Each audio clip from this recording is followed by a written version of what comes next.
Hello, everyone. Just gonna do my own personal analysis of Game Two of Brooklyn Nets and Boston Celtics, and what I thought was the issue and how they could have done better.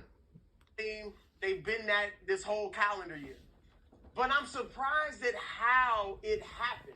If you had told me yesterday at this time, you're going to get for the Nets 23 points from Bruce Brown, 18 from Goran Dragic, and 16 from Seth Curry, and the Nets are going to match the Celtics on the glass, hold them to 7 offensive rebounds, I would have been like, there's no way the Nets are losing that game. And yet, because they're two superstars, let's just call it like it is. Two guys that some were saying, Tracy McGrady just said it to our Shannon Sharp the other day. The most skilled players in the history of the league as far as a duo. Right. They came up incredibly small. They did. Okay. This is my opinion on that. To me, Steve Nash needs to get Kevin Durant better shots. Every time I see Kevin Durant, he's at the top of the key or on the wing, trying to go one-on-one every single play. That's gonna wear him out. Like, you cannot have Kevin Durant trying to break down the defender every play. That's gonna wear him out. Every play he's trying to break him down off the dribble over and over. That's a lot. Kevin Durant needs to get some open looks, get him open, get him in a post, or get him some open looks. And same with Kyrie. They're working too hard to get their shots. And that's why they're coming up short. They're going one-on-one. There's no offense. Steve Nash needs to get some type of offensive flow, get some ball movement, where it's not so ISO. Everything is ISO with Kevin Durant and Kyrie Irving. Over time, that's going to wear on you. That's a lot. And you can see it. Kevin Durant was tired. Like trying to break down the defenders on every single play down from on a half court, that's very tiring. That's going to wear out any superstar. If you got to do that consistently every play. So let's see. Didn't show up. All right, and I will give the Celtics defense a lot of credit, but I did not expect the Nets two stars to come up so small. Let's start with Kyrie Irving.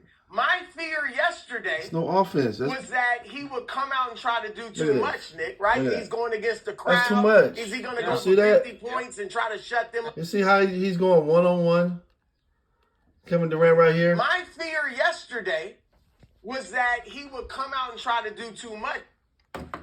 This is what it was going on all day yesterday. Kevin Durant going one-on-one. They ripping the ball from him. He was doing too much.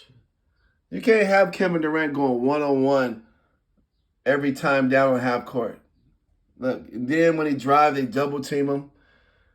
That's what was going on the whole time. And with Kyrie Irving, same thing. Just one-on-one. Those are difficult shots. Look at this. Another one. See? They rip them. That's too much. There's no offensive flow. Look, they just doubling them every time. They crowd them. No spacing, nothing. Look at that. Look at that. Every time, one-on-one. One-on-one, rip. And then you got to get back on D.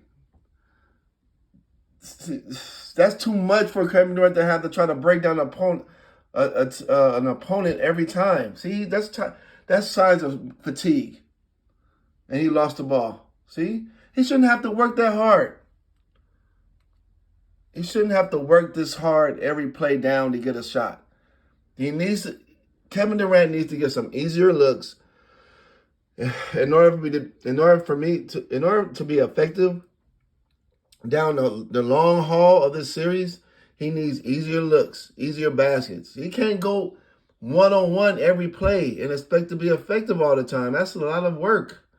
That's too much. Who wants to do that every play? For me, I will have Kevin Durant in the post sometimes. I will say, Kevin Durant, go in the post. And then let him work off the post. Get him some easy looks off the post. He can shoot over everybody. So why have Kevin Durant up here at the top of the key? every single play. While majority of the plays, Kevin Durant was up here at the top of the key against whoever was guarding him. And a lot of times, he wasn't able to even get around the players. He was either losing the ball or he was either throwing the ball away. And as you can see, every time he put the ball on the ground, they're sending another guy at him. That's what it looks like every time. So I think Steve Nash needs to do a better job in getting Kevin Durant in better positions where he can score without having to work so hard. I will have Kevin Durant sometimes in the post just to give him a break. Put Kevin Durant in the post and then see what happens. If he draws a double team, just pass it out the double. And then kick it back out. Kick it back out and then repost him, put him back in, and then he can make a move. Just make it where he don't have to do all this dribbling to get a shot off. Where if he's closer to the basket, in the post, or even at that free throw area, he gets to the free throw area, he can operate. This is post up at the free throw. That's how Dirk Nowitzki used to do it. From there, he can shoot over the opponent. He don't have to work so hard. But being here at the three-point line every time, trying to break his opponent down just to get to his spot, that's a lot of work. And I hope Steve Nash realizes that because it's a lot of work.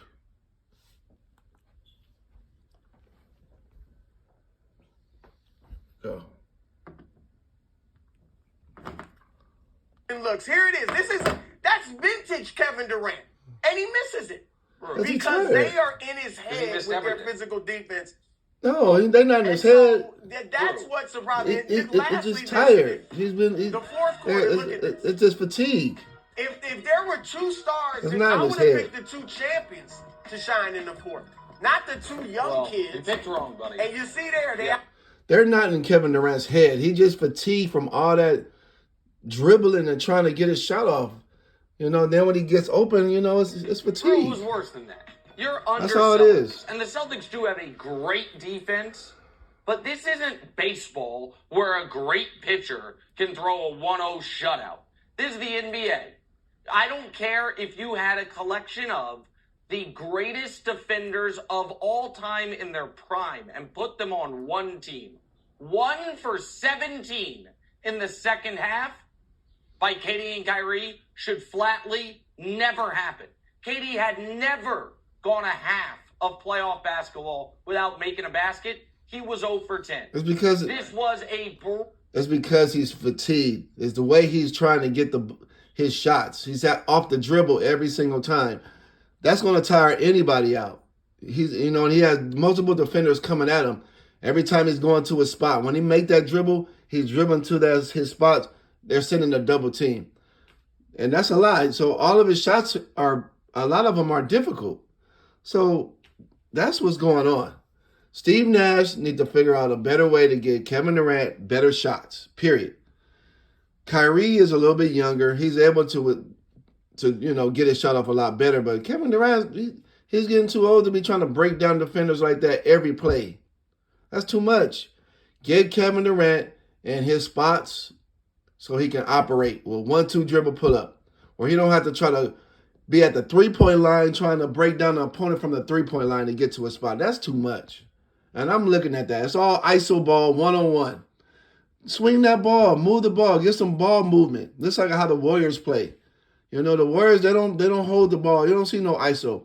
They're swinging the ball, setting off-ball screens, and getting each other open.